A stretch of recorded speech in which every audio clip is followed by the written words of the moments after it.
तो पिछली बार हमने आपको प्रेजेंट इंडेफिनिट टेंस का एक्टिव से पैसिव बनाना सिखाया। अब हम प्रेजेंट इंडेफिनिट टेंस के दूसरे फॉर्मों का पैसिव बनाना सीखेंगे। नेक्स्ट हम अब लेते हैं प्रेजेंट कंटिन्यूअस टेंस।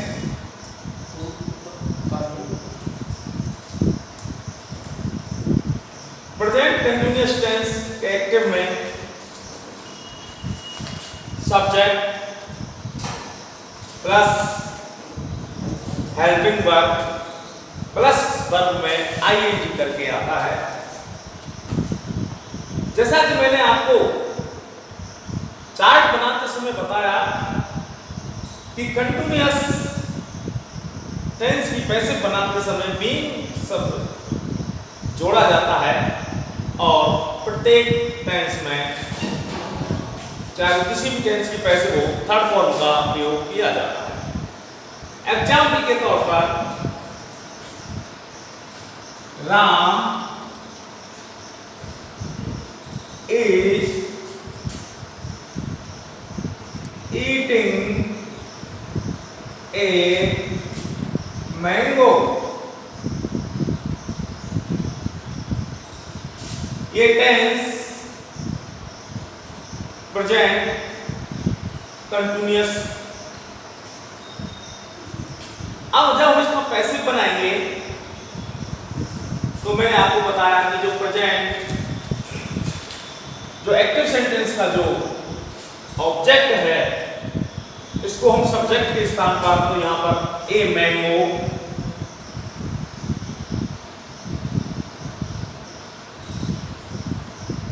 अब इसके अनुसार हेल्पिंग वर्ब क्योंकि एक वचन है तो इज ए मैंगो इज, मैंने पहले चार्ट में बताया था आपको कि हेल्पिंग वर्ब में बीइंग शब्द जुड़ जाता है। A mango is being eaten, third form का हमेशा पैसिव में प्रयोग किया जाता है। A mango is being eaten by Ram. तो पैसिव बनी इसकी a mango is being eaten by Ram. इसी टेंस का हम दूसरा उदाहरण लेते हैं।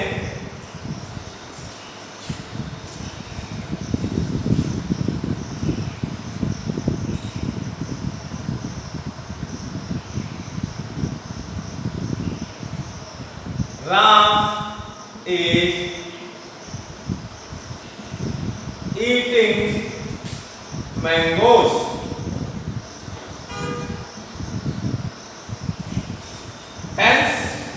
प्रेजेंट कंटिन्यूअस का है, केवल अंतर इतना है कि ये जो ऑब्जेक्ट है ये प्लूरल है, ये बहुवचन में है, तो जो हमारी सहायक क्रिया जो आएगी इस मैंगोज के हिसाब से ही आएगी।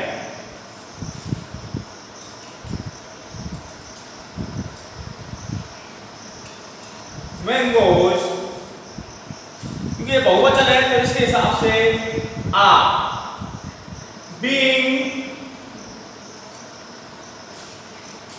eaten by Ram। तो प्रेजेंट कंटिन्यूअस टेंस का कोई भी टेंस हो पैसिव बनाते समय हमें यहां पर आने वाला जो ऑब्जेक्ट है या सब्जेक्ट कहें इसका वचन और फंक्शन देखना पड़ेगा, उसी के हिसाब से क्रिया आती है।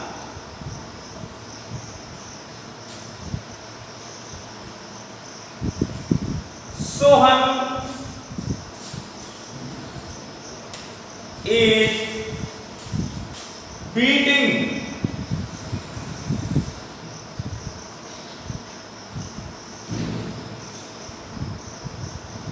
him अब यहां पर ये पर्सनल प्रोनाउन है और मैंने आपको बताया था कि पर्सनल प्रोनाउन यदि यहां पर ऑब्जेक्टिव केस है, जब सब्जेक्ट के स्थान पर रखेंगे तो उसका केस सब्जेक्टिव हो जाएगा। हिम का क्या हो जाएगा? He is being beaten by Sohan।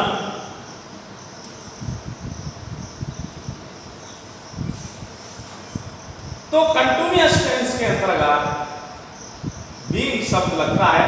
Third form तो कोई सा भी टेंस हो, पैसिव बनाते समय हमेशा थर्ड फॉर्म का ही प्रयोग किया जाता है। अब हम नेक्स्ट प्रेजेंट परफेक्ट टेंस लेते हैं।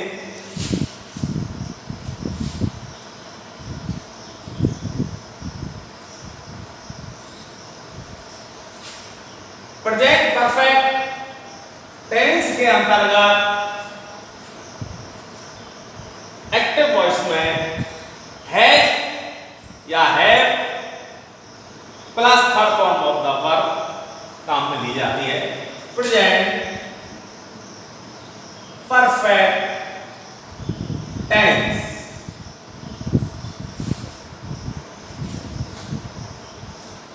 तो जब हम इस टेंस की पैसिव बनाते हैं तो उनके साथ में एक शब्द मैंने आपको चार्ट में बताया था, बीन शब्द लगता है हैज बीन या हैव बीन। यदि कर्ता एक वचन है तो हैज बीन और बहुवचन है तो हैव बीन का प्रयोग किया जाता है। हम यहां पर उदाहरण के माध्यम से समझेंगे। Ram has eaten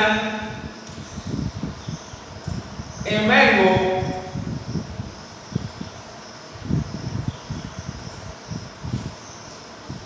present perfect tense का सेंटेंस है। वही ए मैंगो सब्जेक्ट के स्थान पर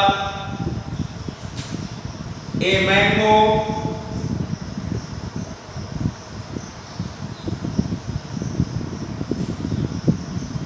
एक वचन है इसलिए has been.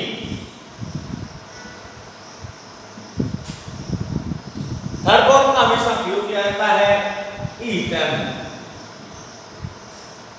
Bye Ram.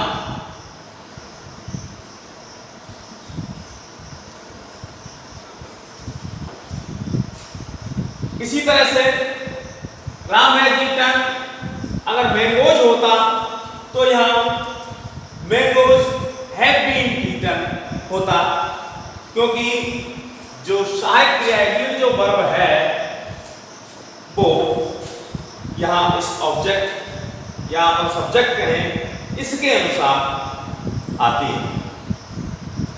Next मैंने आपको बताया था कि प्रेजेंट परफेक्ट कंटीन्यूअस चाहे किसी भी टेंस का हो उसकी पैसिव नहीं बनाई जाती है। प्रेजेंट परफेक्ट कंटीन्यूअस हो या पास्ट परफेक्ट कंटीन्यूअस हो या फ्यूचर परफेक्ट कंटीन्यूअस हो, इनमें से किसी की भी पैसिव नहीं बनाई जाती है। अब हम देखते हैं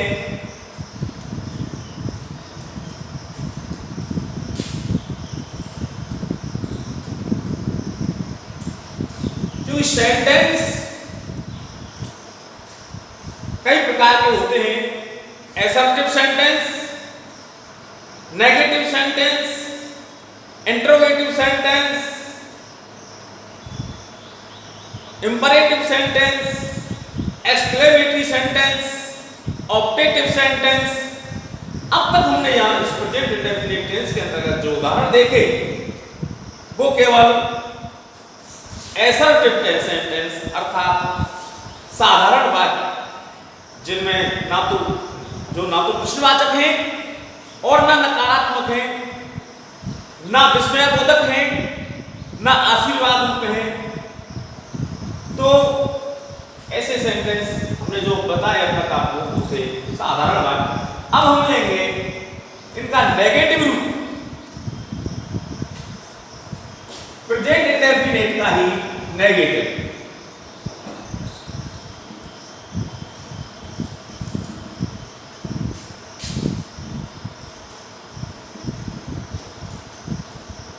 नेगेटिव सेंटेंस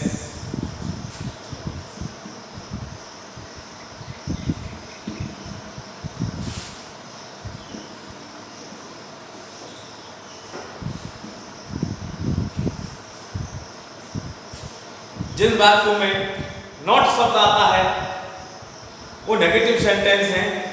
प्रेजेंट इंडेफिनिट के अंतर्गत जब हम नेगेटिव सेंटेंस बनाते हैं तो डू नॉट या डज नॉट सहायक क्रिया का प्रयोग किया जाता है। उदाहरण के तौर पर ही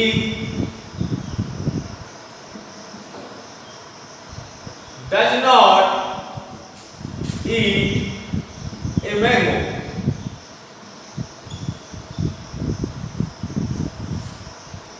जैसा कि मैंने आपको पहले बताया था कि एक्टिव से पैसिव बनाते समय इस टेंस के अंतर्गत इज ए मार्क सहायक क्रियाओं का प्रयोग किया जाता है। उन्हीं के साथ में हेल्पिंग वर्ब के पास में अगर हम नॉट और रख देते हैं तो वो पैसिव बन जाता है। एग्जाम्पल के तौर पर ए मैंगो एक वचन के अनुसार is not eaten by him. अगर यहां मैंगोज बहुवचन होता तो आर आ जाता। वही सहायक क्रियाएं हैं जो हमने पहले आपको चार्ट में बताई, लेकिन उस सहायक क्रिया के साथ में नॉट रख देने से सेंटेंस नेगेटिव हो जाता है। A mango is not eaten by him, he का हिम हो जाता है। इसी तरह से हम एक एक उदाहरण लेते हैं सबका।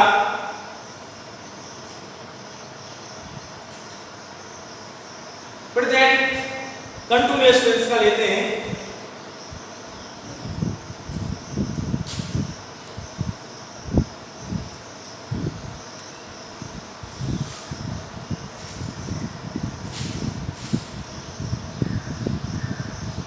Present continuous tense.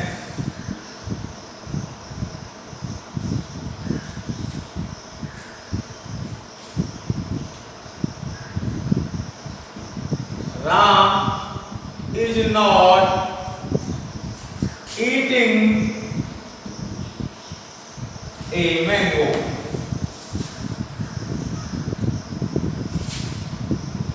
A mango is, जैसा कि प्रेजेंट कंटीन्यूअस टेंस के मैंने आपको बताया था कि सहायक क्रिया के साथ में इसे मार्क के साथ में बीइंग शब्द और जुड़ जाता है। नॉट जो शब्द है पहली सहायक क्रिया, चाहे सहायक क्रिया कितनी भी बड़ी हो, लेकिन नॉट को पहली सहायक क्रिया के साथ भी रख देते हैं। तो a mango is not being eaten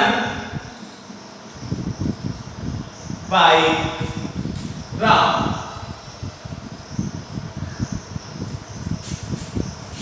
अगर यहां बहुवचन होता तो आर आ जाता।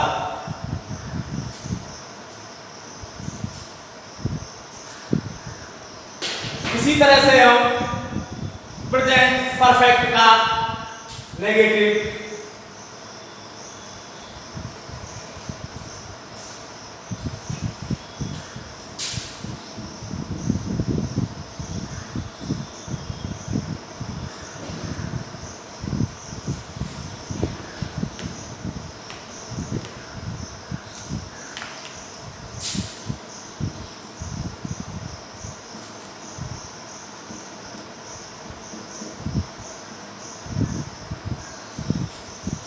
प्रेजेंट परफेक्ट के एक्टिव में हैज और हैव प्लस थर्ड फॉर्म आती है, जैसा कि अभी बताया था, Ram has not eaten a mango. Passive a mango has not been eaten by ना।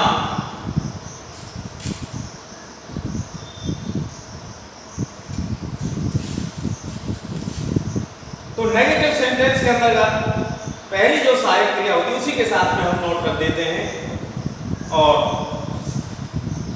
उसके बाद में दूसरी सहायक क्रिया और मुख्य क्रिया की थर्ड फॉर्म आती है। प्रेजेंट परफेक्ट कंटिन्यूअस टेंस का पैसिव बनता नहीं है, इसलिए अब हम नेक्स्ट आगे चलते हैं। नेगेटिव हो गया, असर्टिव हो गया,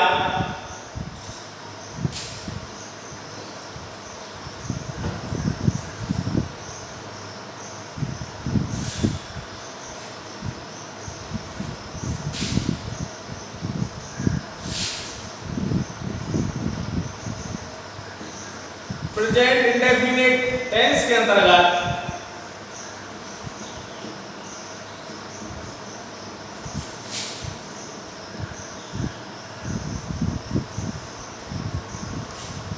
अब हम देखेंगे इंटरोगेटिव सेंटेंस, अर्थात प्रश्नवाचक वाक्य।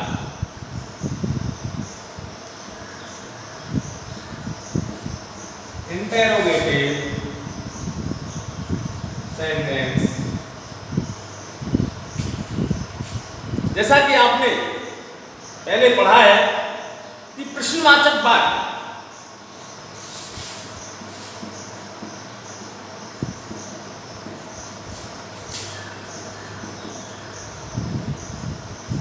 दो तरह के होते हैं, एक तो सहायक क्रिया से शुरू होने वाले और दूसरे WH से शुरू होने वाले। जो सहायक क्रिया से शुरू होते हैं उनमें सहायक क्रिया पहले आती है, और जो WH से शुरू होते हैं उनमें सहायक क्रिया से पहले WH पर। WH का मतलब है why, when, where, whom, which, इनमें WH पहले आता है। हम हिंदी में समझें, जो प्रश्नवाचक सहायक क्रिया से शुरू होते हैं उनसे श्रोता से यस और नो में जवाब मांगा जाता है। जैसे क्या आप रोजाना घूमने जाते हैं, तो श्रोता कहेगा यस, अगर नहीं जाता है तो नो। क्या आप रोजाना रात को पढ़ते हैं, अगर श्रोता पढ़ता है तो यस और नहीं पढ़ता है तो नो। तो उनमें यस और नो की अपेक्षा होती है। प्रेजेंट इंडेफिनिट टेंस के अंतर्गत कोई सहायक क्रियाएं डू और डस। उदाहरण के लिए do you eat a mango, क्या आप एक आम खाते हो?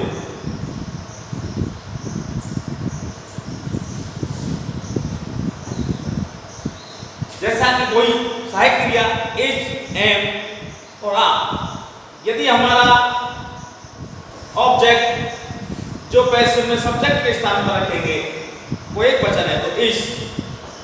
जब यहां पर सहायक क्रिया पहले आ रही है तो प्रश्नवाचक में भी सहायक क्रिया पैसिव बनाते समय पहले ही आएगी। तो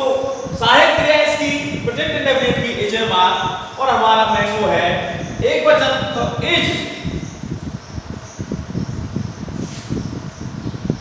a mango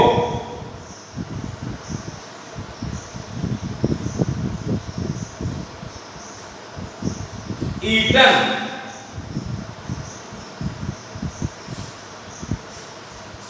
by you।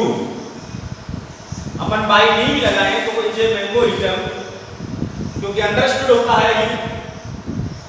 Is a mango eaten by you.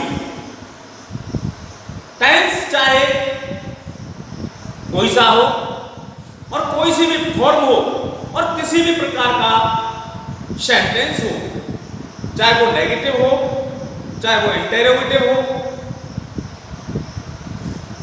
चाहे वो असर्टिव हो, हमेशा पैसिव वॉइस में थर्ड फॉर्म इज यूज्ड। बेशक थर्ड फॉर्म का उपयोग कीजिए। Is a mango eaten by you.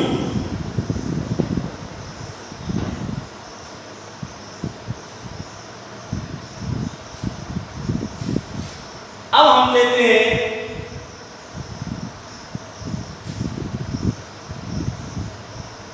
अगर हम यहां पर WH का प्रश्न लेते हैं तो जब वाक्य के अंदर क्या कौन कहां कैसे वाक्य के अंदर आते हैं तो ऐसे वाक्य WH से शुरू होते हैं और वाक्य के शुरू में तो केवल क्या शब्द से शुरू होता है तो वो हेल्पिंग वर्ब से शुरू होते हैं। लेकिन यदि वाक्य के बीच में ये शब्द आ रहे हैं, तुम कहां रहते हो, तुम क्या करते हो,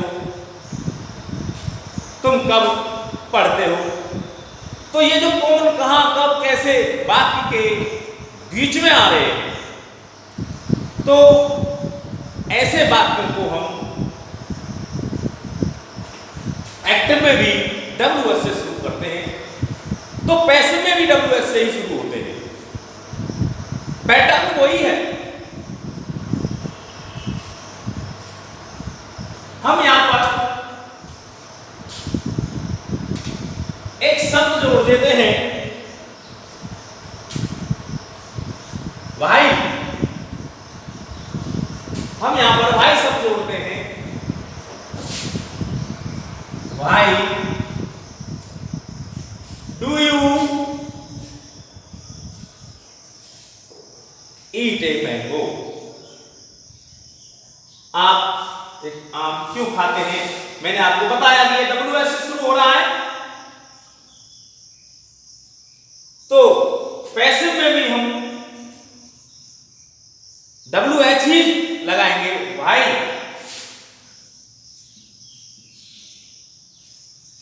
हेल्पिंग वर्ब कोई इज में मारने से ऑब्जेक्ट के अनुसार, क्योंकि ऑब्जेक्ट हमारा ए मैंगो है तो वाई इज ए मैंगो।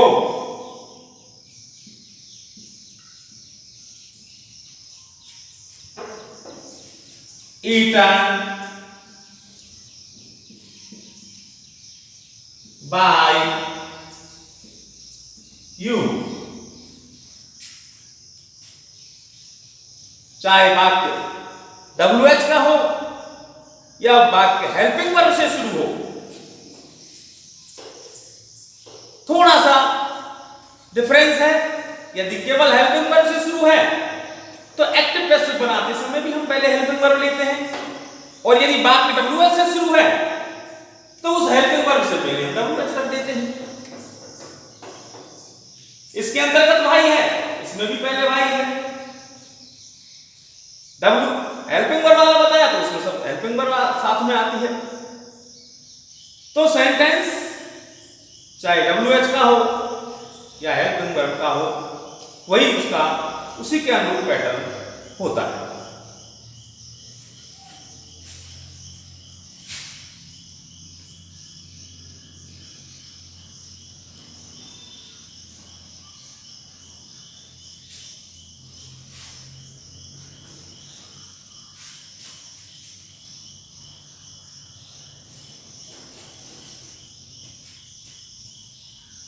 इसी तरह से हम प्रेजेंट कंटीन्यूअस टेंस लेते हैं।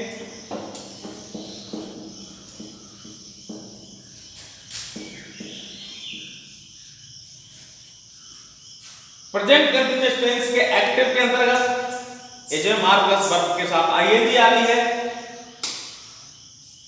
तो पैसिव बनाते समय आपको चार्ट के माध्यम से बताया गया था कि उसके अंतर्गत बीइंग शब्द जुड़ जाता है।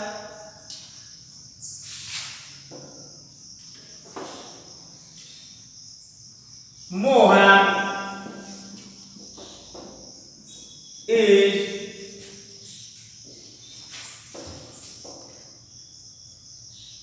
Eating a mango.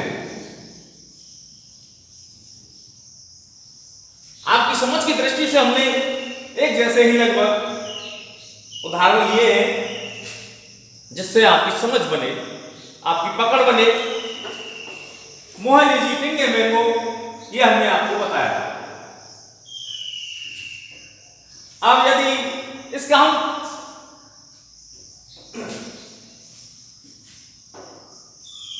इंटेरोगेटिव जब बनाएंगे